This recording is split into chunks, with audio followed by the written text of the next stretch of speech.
ওং নম ভগবতে বাসুদেবায় নম। রাধে রাধে। গীতার মূল্যায়নের আজকের ভিডিও, কর্ম না ত্যাগ করলে কি ঈশ্বর লাভ পাওয়া সম্ভব? শ্রীমদ্ ভগবদ্ গীতার পঞ্চম অধ্যায়ের 6 নম্বর শ্লোক থেকে জানব। 6 নম্বর শ্লোক সংস্কৃতে বলা হয়েছে, সন্ন্যাসস্তু মহাবাহ দুঃখমাপ্তুম যোগত যোগযুক্ত মুনিব্রহ্ম ন চিরেনাধিগচ্ছতি। এর অনুবাদ হল, হে মহাবাহ, কর্মযোগ ব্যতীত কেবল কর্মত্যাগরূপ সন্ন্যাস দুঃখজনক, কিন্তু নিষ্কাম কর্মযোগী যুক্ত মুনি অচিরেই ব্রহ্মকে লাভ করে। এই শ্লোকের অপর একটি অনুবাদ হল, কিন্তু হে মহাবাহ, কর্মযোগ ব্যতিরেকে সাংখ্যযোগ সিদ্ধ হওয়া কঠিন। মননশীল কর্মযোগী শীঘ্রই ব্রহ্মপ্রাপ্ত হন। এই শ্লোকের তাৎপর্য হল, সন্ন্যাসী দুই প্রকারের, মায়াবাদী ও বৈষ্ণব। মায়াবাদী সন্ন্যাসীরা সাংখ্য দর্শন অধ্যয়ন করেন, আর বৈষ্ণব সন্ন্যাসীরা বেদান্ত সূত্রের যথার্থ ভাষ্য শ্রীমদ্ ভগবদ্ দর্শন অধ্যয়ন করেন। মায়াবাদী সন্ন্যাসীরাও বেদান্ত সূত্র অধ্যয়ন করেন, কিন্তু তারা তো শ্রীপাদ শঙ্করাচার্য প্রণীত শারীরিক ভাষ্য অবলম্বনপূর্বক অধ্যয়ন করেন। শ্রীমদ্ ভগবতের শিক্ষা অনুসরণকারী বৈষ্ণবেরা পাঞ্চরাত্রিকী বিধিমতে ভক্তিমার্গের ভগবানের সেবা করেন। তাই বৈষ্ণব সন্ন্যাসীরা চিন্ময় ভগবত ভক্তিতে নানাবিধ কর্তব্য পালনে নিয়োজিত থাকেন। বৈষ্ণব সন্ন্যাসীদের জড়জাগতিক কর্তব্য কর্ম পালনের কোনো প্রয়োজনীয়তা নেই, কিন্তু তবুও ভগবানের সেবা করার জন্য তারা নানান রকম কার্যকলাপের অনুষ্ঠান করে থাকেন। কিন্তু সাংখ্য বেদান্ত দর্শন অধ্যয়নকারী এবং মনোধর্ম পরায়ণ মায়াবাদী সন্ন্যাসীরা ভগবত ভক্তি আস্বাদন করতে পারে না। যেহেতু তাদের অধ্যয়ন অত্যন্ত শ্রম সাপেক্ষ, তাই ব্রহ্ম বিষয়ক মনোধর্ম প্রসূত জল্পনা কল্পনায় ক্লান্ত হয়ে তারা কখনো কখনো শ্রীমদ্ ভগবতের শরণাপন্ন হন।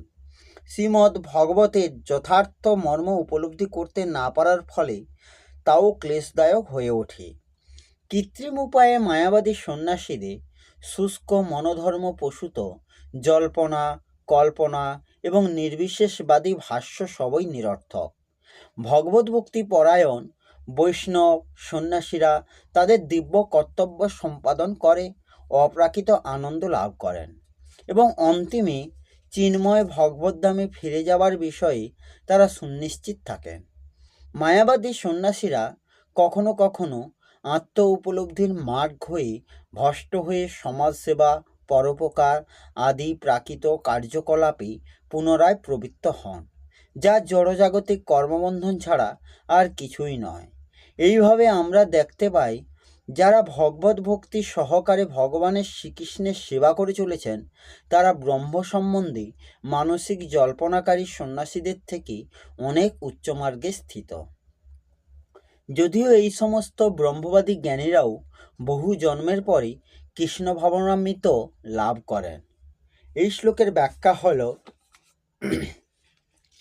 সন্ন্যাসস্তু মহাবাহ দুঃখমাপ্তুম যোগত, অর্থাৎ সাংখ্যযোগের সাফল্যের জন্য কর্মযোগ সাধন অতি আবশ্যক, কারণ এটি ছাড়া সাংখ্যযোগের সিদ্ধিলাভ করা কঠিন। কিন্তু কর্মযোগের সিদ্ধিপ্রাপ্ত হতে গেলে সাংখ্যযোগ সাধনার প্রয়োজন নেই। এই ভাব এখানে তুপদ্রির দ্বারা নির্দেশিত হয়েছে। সাংখ্যযোগের লক্ষ্য হল পরমাত্ম তত্ত্ব অনুভব করা, কিন্তু আসক্তি থাকলে এই সাধন দ্বারা পরমাত্ম তত্ত্ব অনুভব করা তো দূরের কথা, এটি হৃদয়ঙ্গম করাই কঠিন হয়ে পড়ে।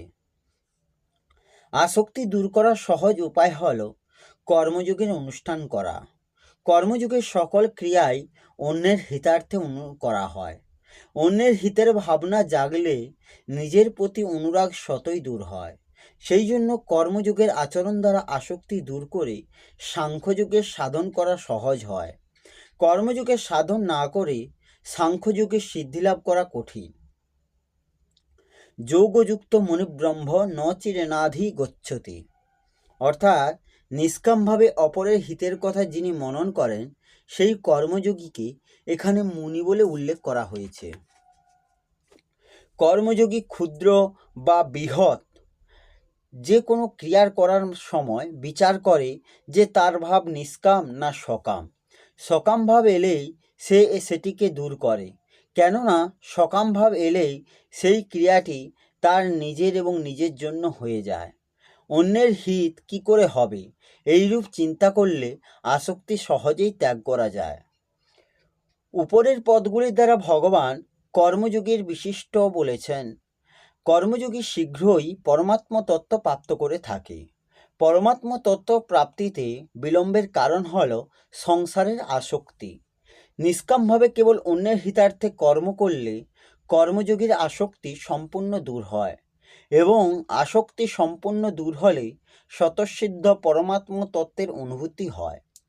এই বিষয়ে ভগবান চতুর্থ অধ্যায়ে 38তম শ্লোকে তৎস্বয়ং যোগ সংসিদ্ধ কালেনাত্মনি বিদ্যতি পদে বলেছেন যে যোগ সংসিদ্ধ হলেই আপনা আপনি নিশ্চিতভাবে তত্ত্বজ্ঞান প্রাপ্তি হয়ে যায়।